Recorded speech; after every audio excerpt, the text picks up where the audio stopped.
FBI training, a postgraduate course. That target riddled, the next thing is some spectacular marksmanship at night.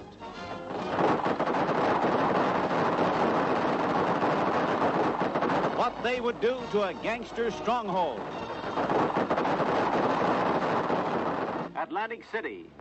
Chief Federal Agent J. Edgar Hoover tells the Convention of Police Chiefs who the real public enemies are. Who are they, Mr. Hoover? They are the criminals themselves and their friends and allies who are engaged of their own free will in the business of attempting to make crime pay.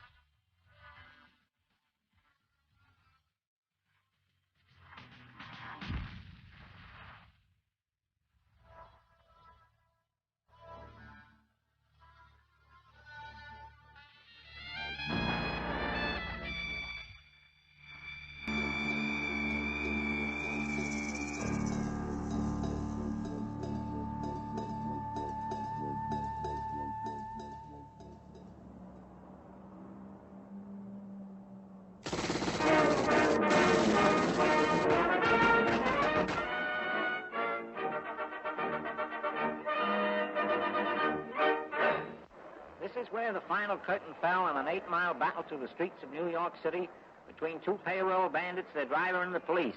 The worst clash between gangdom and the law that America has ever known. On the sidewalk lies the body of one of the men who found out too late that crime does not pay.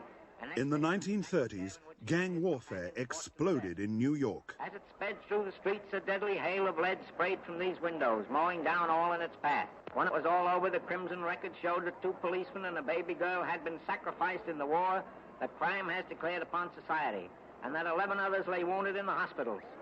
And here is a glistening badge of death that covered the heart of a hero policeman who didn't have a chance, a gunman's bullseye. Suddenly, Americans were told their country was overrun by bank robbers and kidnappers who would murder anyone who got in their way. On cinema newsreels every week, Americans could see the bloody aftermath of the gangsters' battles. They were outraged. No punishment can be too severe for these public enemies. They deserve the whipping post or worse. I'm not afraid to talk. I'll do all I possibly can to help the federal drive, to put the gunman and the racketeer behind the bars where they belong. Get these criminals behind prison walls. It's too bad that we even have to pay for their support. Their extermination would be much more satisfactory. Already these rats are running for cover. And it's the duty of every law-abiding citizen to help hurt them from the hiding place and see that when caught, they are treated for what they really are, rats. The Department of Justice declared war on public enemies. Outlaws like Dillinger falling before the guns of G-men.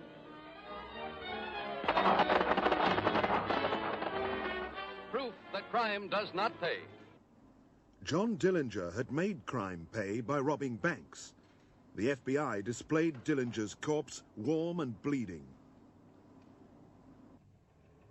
The motor car and the machine gun spawned a new breed of criminals. To fight them demanded a new breed of police. The agents of the FBI were that new breed. They became heroes through the newsreels when they brought gangsters like Machine Gun Kelly and his wife to justice in 1933. Here's Machine Gun Kelly and his wife being sentenced by federal judge. When Machine Gun Kelly was captured, he's supposed to have cried out, "Don't shoot, G-men," thus giving the FBI a nickname that would stick. In fact, Kelly surrendered to the Memphis police, but the FBI got the credit.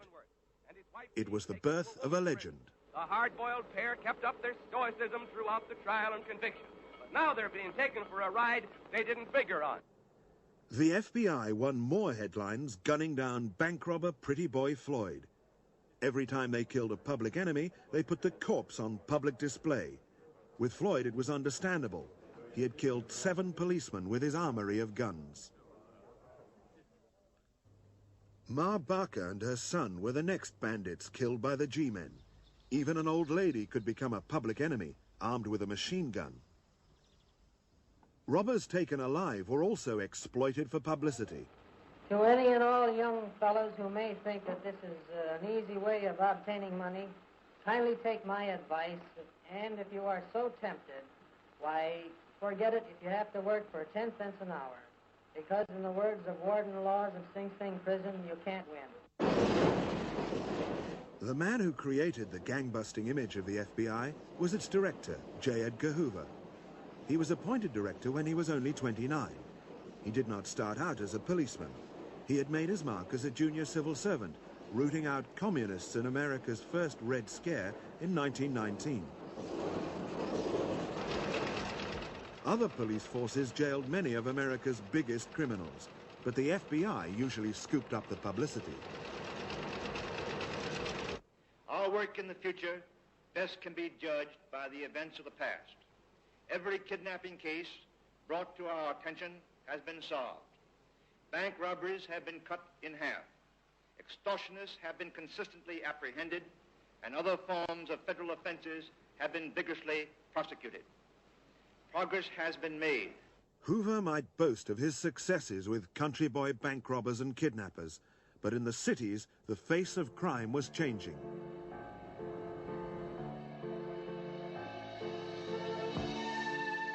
Between 1870 and 1930, 30 million immigrants poured into America. Millions settled in New York. They came searching for the good life.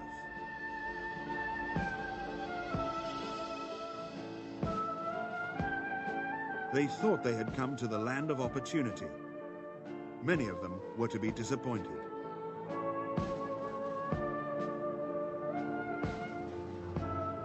The Italians, like other immigrants, usually settled in neighborhoods with people from their own country.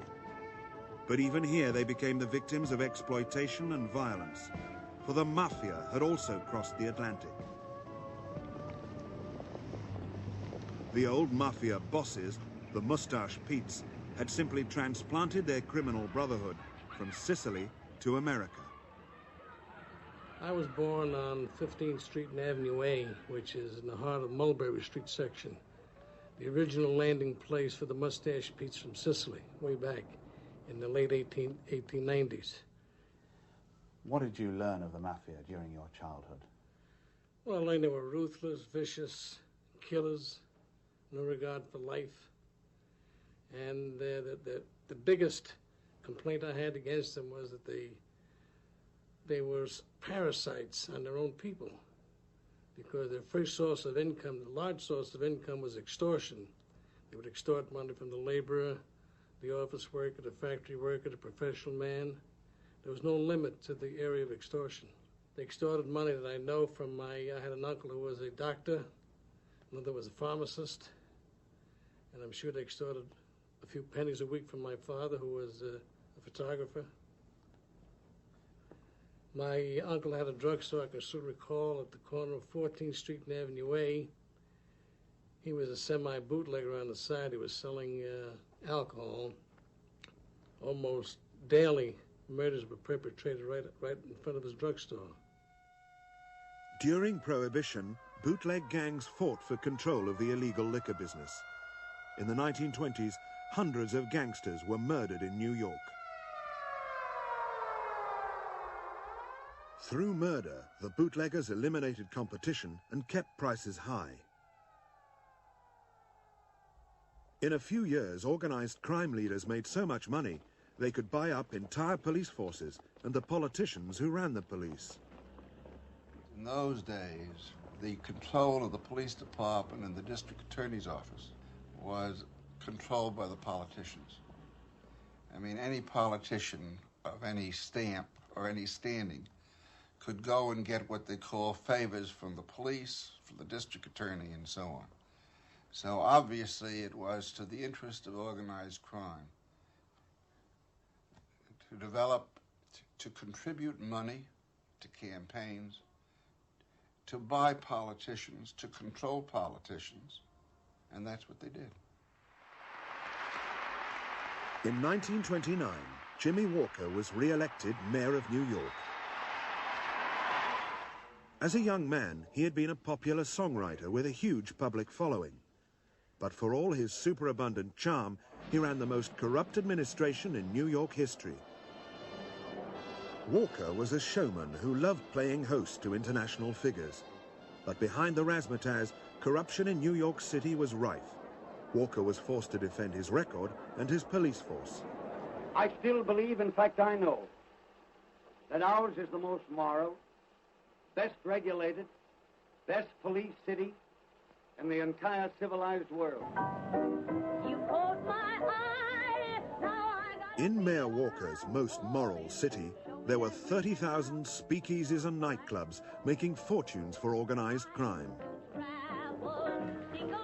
Gangsters were paying huge bribes to police and politicians to protect their gambling and bootleg operations. But in 1930, the scandal broke, forcing a public investigation into corruption in Mayor Walker's wide-open town. Politicians were depositing millions of dollars in their bank accounts and unable to account for them. And it started what is known as the tin box parade, because when these politicians would get up on the stand in the course of the investigation, they would be asked, well, where did you get these millions of dollars that you deposited in the bank account? And since they really couldn't give any real explanation, they would always say, well, my uncle died, my grandmother died, and I put the money in a tin box. And every once in a while, when I needed the money, I would draw it out of the tin box. And that became known as the Tin Box Parade.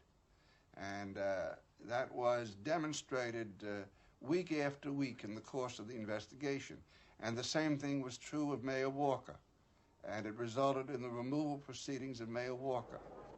Walker had piled up $1 million he could not explain. Hello, everybody. That's all I can say now, with a lot of other good stuff to follow. The good stuff followed in September 1932. The case against corrupt politicians was proved, and Walker was forced to resign. Can't pose. Can't pose. He made way for a reforming mayor, Fiorello LaGuardia. We intend, after January 1st, to reorganize the city government. We intend to have a general house cleaning. Yes, we'll not only clean the streets of this city, but I'm going to clean every department of every grafting Tammany politician and appoint honest men and women in their places. New Yorkers saw LaGuardia as the man to save them from corrupt politicians and the gangsters who owned them.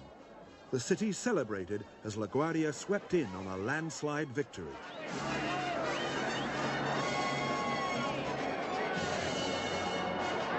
The new mayor attacked the rackets from the start. Smash gambling, shouts New York's Mayor LaGuardia. So he smashes away at those cheating contraptions, the slot machines, leading an anti-gambling crusade with a hammer. Let the gamblers, tin horns, racketeers, and gangsters take notice that they have to keep away from New York from now on. In this pile of battered junk were 1,000 tricks for chiseling, jipping, swindling.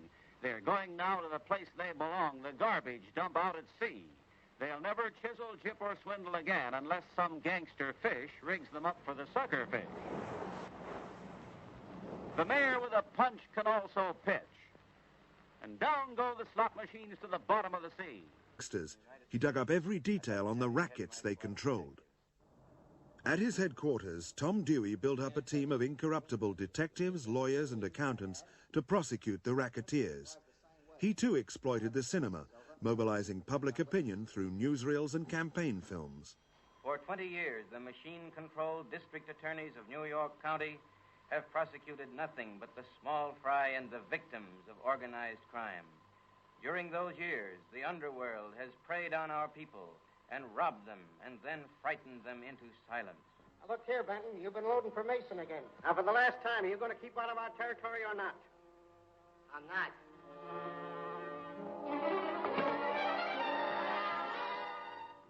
But I don't need any protection.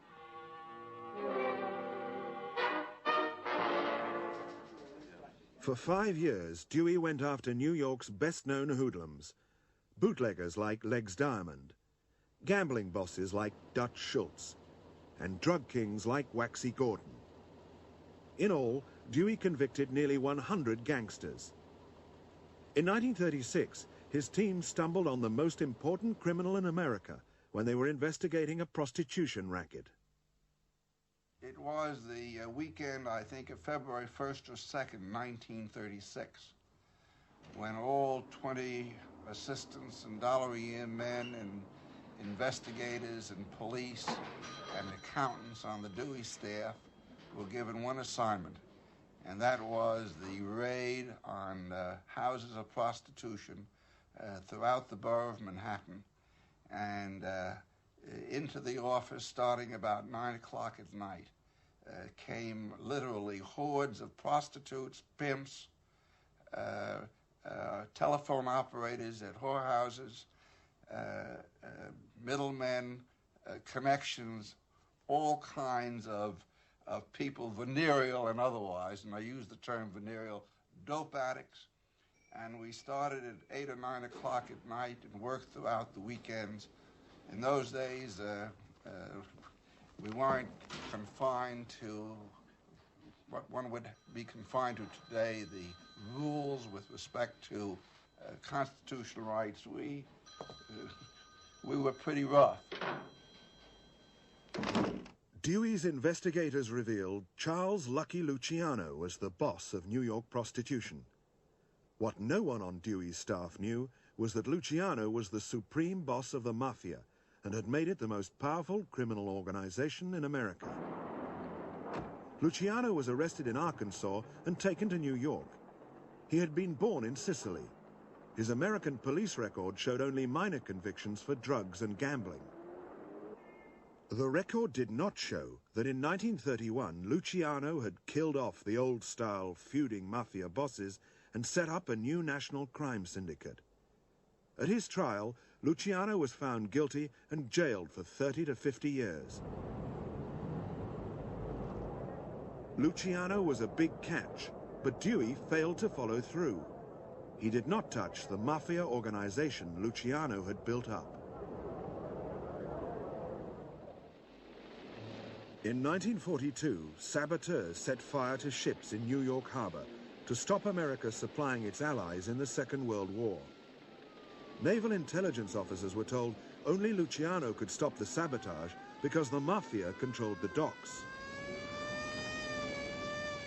The Navy had to beg Luciano's help, even though he had been in prison for nearly 6 years. On his orders, the sabotage ceased.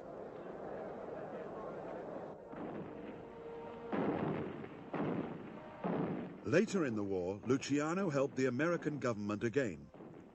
Allied forces were about to land on Sicily. Luciano was asked if the Sicilian Mafia could help them. Wave after wave of landing craft surges ashore. Huge tank landing craft that sailed all the way from Britain and the U.S. The islanders cooperated with the American troops, and the landing was a success. Sicily fell quickly. Luciano claimed the credit for the local Mafia's cooperation. After the war, Luciano was released from jail, allegedly for his contribution to the war effort. He was exiled to Italy, but even there he was still the boss of the American underworld. Well, we got him out of the country, but we didn't neutralize his activities. Being stationed in Rome, having access to transatlantic telephone calls, entertaining gangster visitors from the United States, it was obvious that his power in the American underworld was not diminished at all. In fact, it was increased. So he was obviously sharing in the proceeds of American racketeering, and it was equally obvious that his voice was still as strong and meaningful as it was when he was in America. Therefore, his presence in Italy, to us, was in no way neutralizing his activities. Sending Luciano into exile only increased the strength of the Mafia in America. From Italy, he masterminded the growth of Sicily's heroin trade with New York. Largely through Luciano, narcotics was becoming the Mafia's biggest money spinner. As the Mafia boomed, America's top policemen claimed it did not exist. Instead, J. Edgar Hoover hunted communists. The Communist Party of the United States is a fifth column, if there ever was one. It is far better organized than were the Nazis in occupied countries prior to their capitulation. They are seeking to weaken America, just as they did in their era of obstruction when they were aligned with the Nazis. Their goal is the overthrow of our government. There is no doubt as to where a real communist loyalty rests. Their allegiance is to Russia, not the United States. While Hoover and the FBI were chasing Reds, another federal police force was fighting organized crime almost single-handed. It was drugs which finally revealed the power of the Mafia, as the Bureau of Narcotics fought the heroin trade. The Bureau's chief, Harry Anslinger, claimed the Mafia controlled not just heroin, but all organized crime.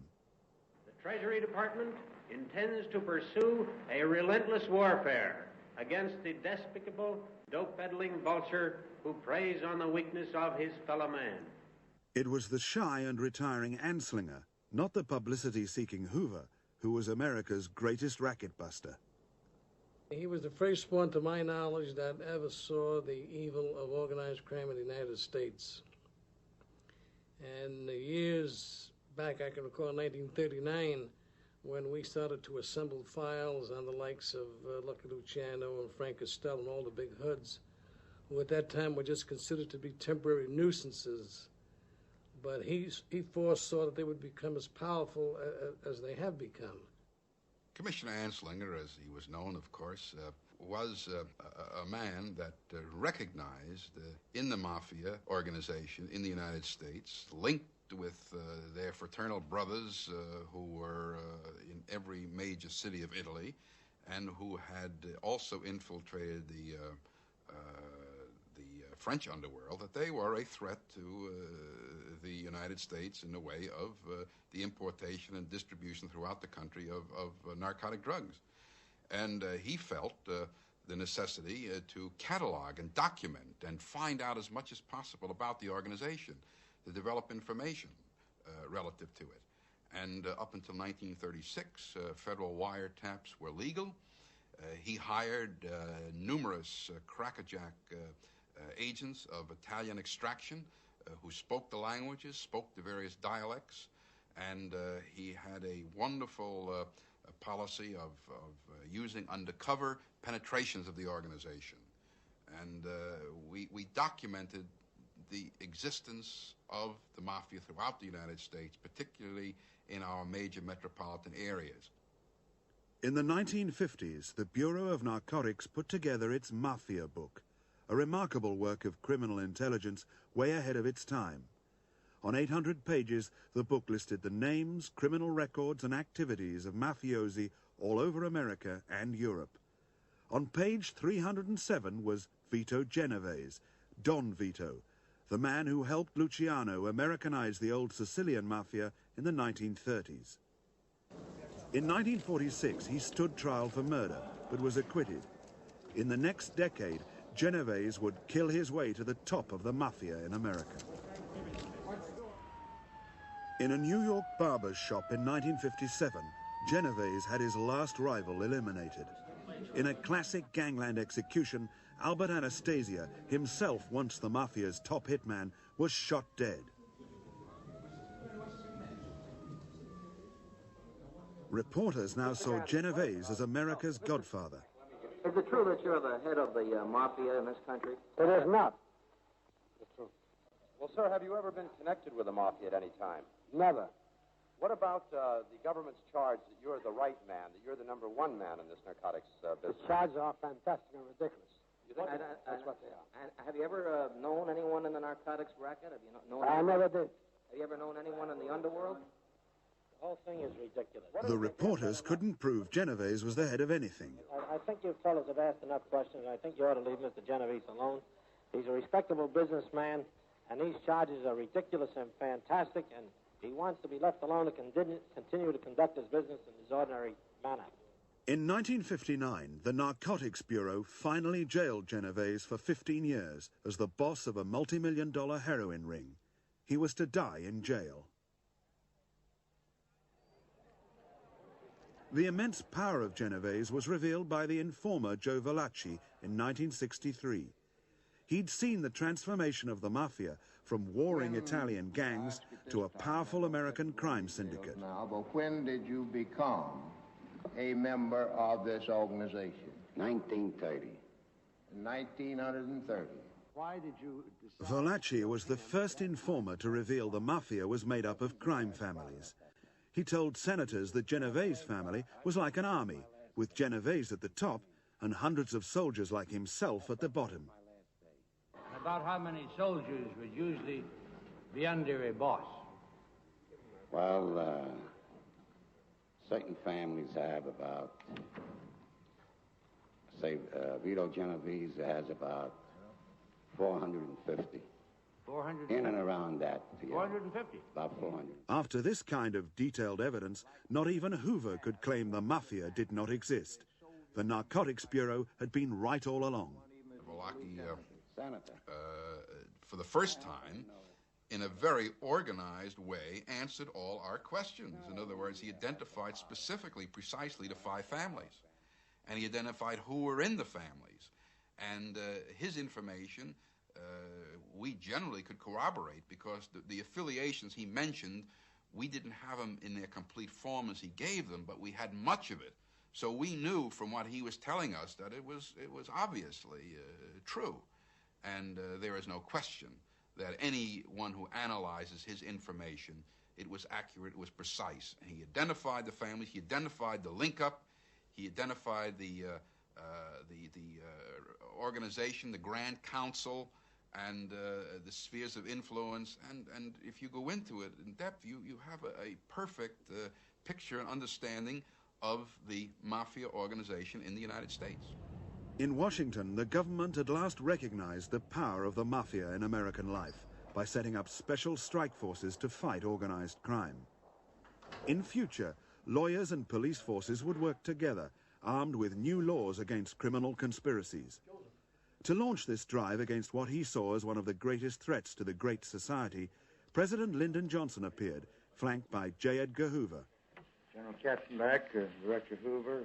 At long last, Hoover recognized the threat, and he now supported President Johnson's declaration of war. I know how deeply all of you share my concern over the scope and the power of organized crime in this country. It constitutes nothing less than a guerrilla war against our society. This is a war that takes scores of lives each year in gangland violence. It is a war that terrorizes thousands of our citizens.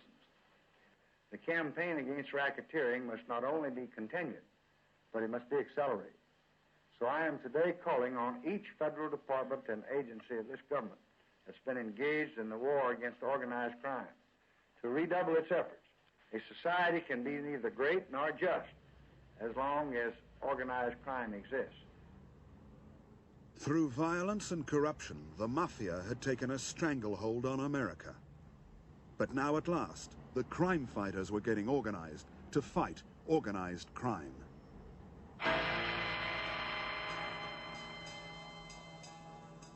On the shores of Lake Erie stands Cleveland, Ohio, one of the largest cities in America. From the 1870s, hundreds of thousands of immigrants came to work in its steel factories and heavy industries. During Prohibition, Cleveland's position on the border with Canada made it an ideal smuggling center and one of the most lucrative cities for organized crime in America. On Cleveland's east side, around Mayfield Road and Murray Hill, a thriving Italian section grew up. Here, Italian criminals took to bootlegging with as much zeal as their cousins in New York and Chicago. In the 1920s, 2 Italian gangs, the Leonardos and the Pirellos, slaughtered each other for control of the Cleveland Mafia. By the end of Prohibition, one dynasty had fought its way to the top. John Scalish became its boss. Scalish died in 1975 of natural causes. He was succeeded by James Licavoli, an aging capo.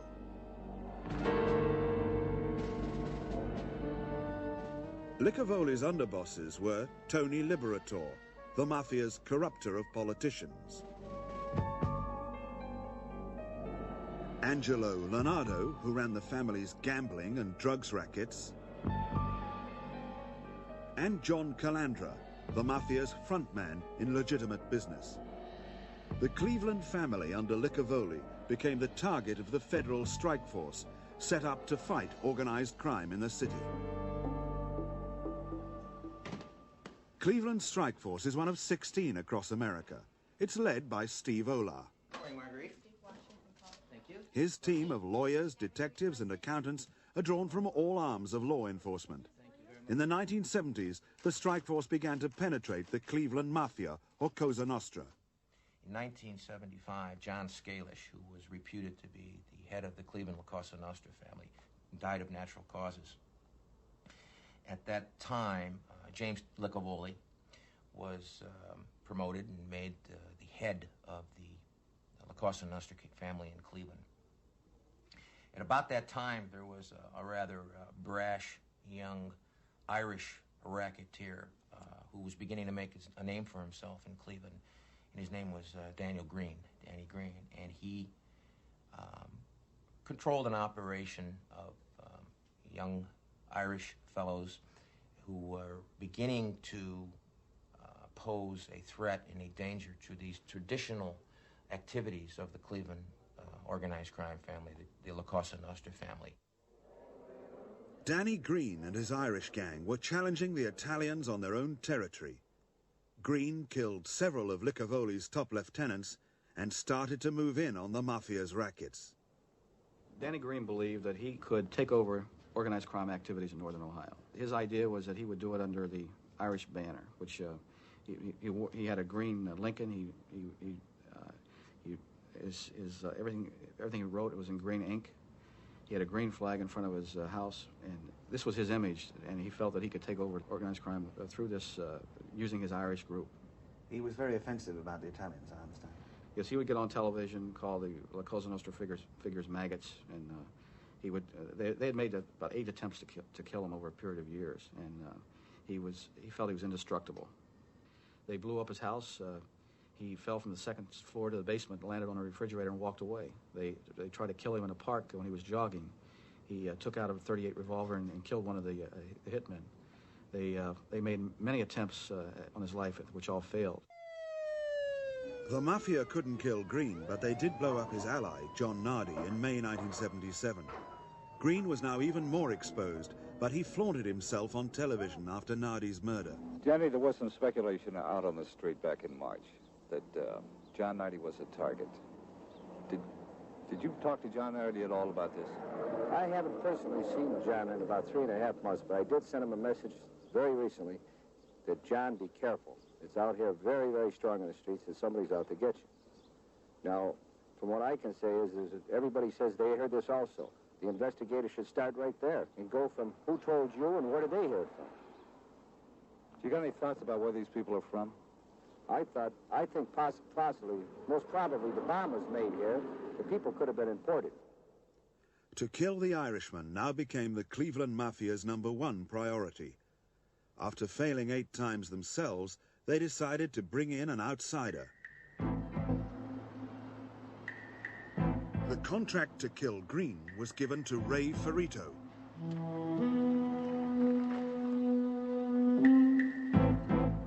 Ray Ferrito was a hitman from California.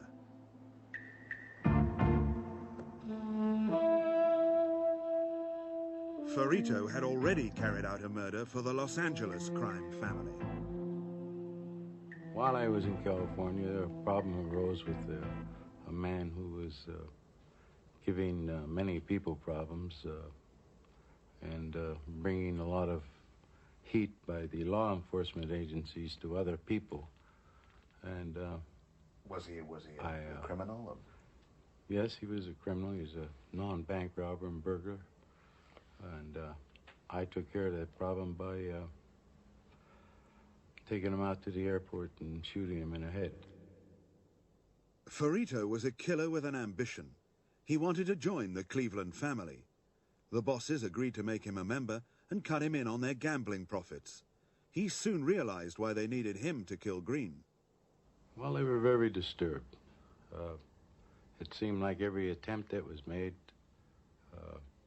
either was fouled up or it didn't work. The man was a Green who was cautious, by no means ignorant. He took precaution measures whenever he went somewhere, place there was someone with him. He always carried a gun, and he seemed like a man that was invincible, a man with 9 lives. You know, it's widely speculated that you are also a target in this so-called, quote, gangland war for control. What's your answer to that? The world of streets, I happen to have an enviable position, a very enviable position of many people, because I'm in between both worlds, the square world and the street world, and I think I have trust from both sides. But I have no axe to grind, but if somebody wants to come after me, we're over here by the Celtic Club. I'm not hard to find. Finding Green wasn't the problem. Killing him was. Green lived in a block of apartments where Ferrito first tried to kill him with a bomb in a box. FBI agent John Summer worked on the case. Now, Danny Green, although he lived a fast life, wanted to live in this apartment because it catered mostly to the elderly.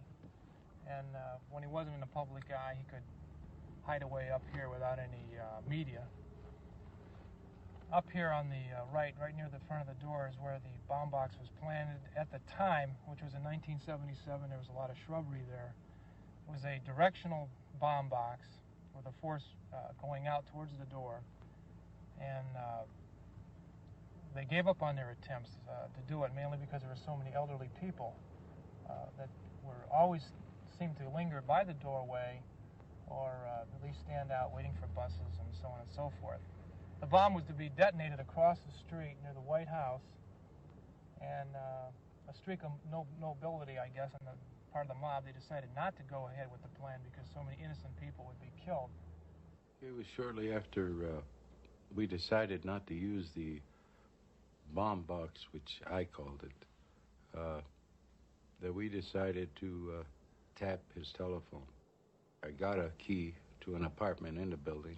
While in the building, we went down into the manager's office and found his lines and tapped the phone and hooked it up to the dead phone that was in the apartment where we were living. There was many phone calls that we overheard. One, especially that I remember, is that he used to be in contact with the FBI, and he gave an alias when he called the FBI, and he was an informant for the FBI. When this was told, or when the tape was heard by Liccavoldi and others, it confirmed what they had thought in the beginning, and it became more of a thing. We have to get him soon. In October 1977, Ferrito heard Green telephoning his dentist. When Green turned up for his dental appointment, Ferrito was waiting for him. We decided that there would have to be more than one plan, because Mr. Green was the type of guy who thought himself as a general. So we had a bank of crew. There was another crew there, 2 fellows with the high-powered scoped rifle who were parked in the parking lot of the building where the dentist was located, and they were supposed to take a shot at him if there was an opening. But they chickened out and they left, and so we used the last method that we had. That was the bomb car.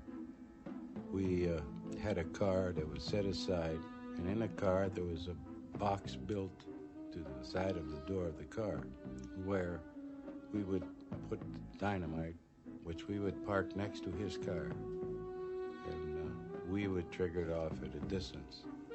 It happened that when he did come for his dental appointment, we were there and waited till he came out of the building. When he went to get into his car, I ignited the dynamite with the remote control device.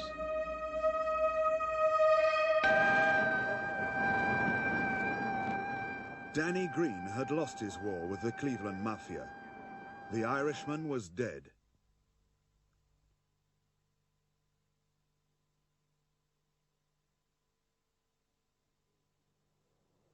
At that point, were you elated? Did you get any thrill out of having finally done the job? Yes. I wasn't elated because I killed someone. I was elated because the job was done and I was going to become one of them and share in the profits.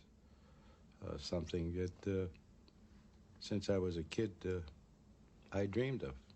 You know, I wanted. And this was my chance to do it. Didn't you have any kind of compunction, any remorse? You'd got to know this man very well, hadn't you? Yes. Well, how does it feel to kill somebody that you know every living breath of because you're tapping his phone, you're living in the same building with him? What's it like to have a man as a target? Well, to me, it was like having a glass of wine. It didn't mean a thing to me. I killed him, and there was no remorse that I killed a man because that was part of my life. I was brought up all through my life believing that you just have to put them out of your mind. Those were things or hurdles that you had to overcome. A man with a conscience doesn't last too long on the streets. Green's killing in broad daylight in a car park caused a public outcry. At that point, it became apparent that we had a full-scale gangland war occurring here, that thus far it appeared that innocent people had not been victims of that war, but that certainly if it continued, that possibility was a great one. So it was determined that an effort should be made, and a very concerted effort on our part, to attempt to solve these murders and attempt to put a stop to this violence. As a result of that, we put a task force together under the auspices of the strike force, and we set up this task force in an effort to solve the murder of Green, as well as the murder of one John Nardi, who was a Green associate and murdered about 4 months prior to Green. Chuck, you want to review exactly what we accomplished with his testimony this morning? Right. The task force was made up of investigating lawyers, bomb experts, local policemen, and FBI agents. The FBI usually dominates strike force cases. Today, 1,500 FBI men investigate organized crime, a far cry from the early days of J. Edgar Hoover. Larry, didn't we have the shooting of Joe DeRose that we just prosecuted Pete Cascarelli on? We recovered a 22 with a silencer there, didn't we? Yes, that was a 22, and then the... Cooperating in ways which would not have been possible before the strike forces were set up, the Cleveland team solved Green's murder in a few days. But it still needed some luck. That somehow he and the mob were enemies? Right. Yes. Right. We caught a break in the sense that there was an eyewitness who heard the explosion and was driving by, and the car with out-of-state Pennsylvania plates, which Ferrito was driving, sped by her, went right down a ramp onto an interstate. She recorded the number on the license plate, and we were able to trace it back to someone who was a friend of Ferrito's, and through some investigative work at that point, some grand jury investigation, some leads that were run, we were able to satisfy us that we had sufficient probable cause to arrest Ray Ferrito, which we did. While Ferrito was awaiting trial, he learned the Mafia bosses who had hired him to kill Green were planning his murder. Their treachery appalled him. All my life I've been one way, and I always did what I was supposed to do, and now all of a sudden I did them the biggest favor that they wanted done, and they're talking about killing me, and here I am in jail waiting trial. And it was at that time that I decided to flip, and by flipping I mean go to the authorities and tell them that I wanted to talk to him, but I wanted a deal. It wasn't because I saw God or I read a Bible, you know. It was just that I thought at that time that I had to look out for me, Ray. And I thought that that would be my best move. So Ray Ferrito decided to betray the Mafia. His evidence would put the leaders of the Cleveland family on trial for murder.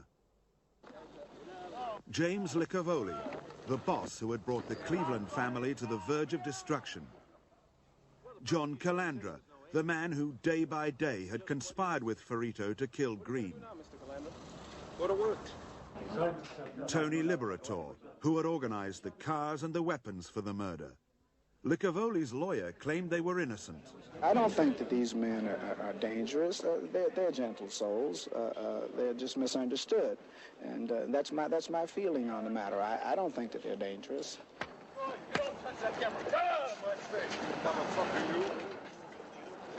During the trial, Licavoli and Calandra showed how gentle they could be with waiting reporters and photographers. Get out of here.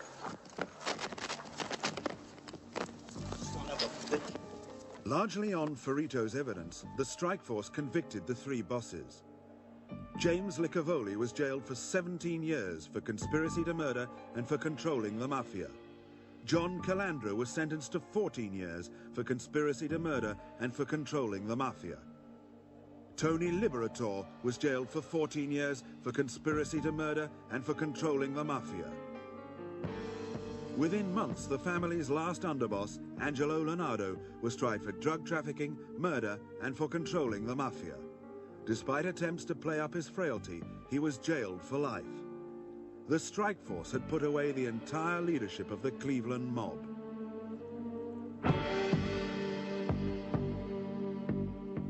But both the strike force and the FBI know the Mafia is far from finished. We haven't broken the back of the Cleveland La Cosa Nostra. I think we have a long way to go yet before we can say that. All we've done so far is to take the leadership out, take the boss, the underboss, and the capos. We still have a very active organization here. The members and the non-members are still conducting loan sharking, gambling, narcotics operations. We have to attack those operations now.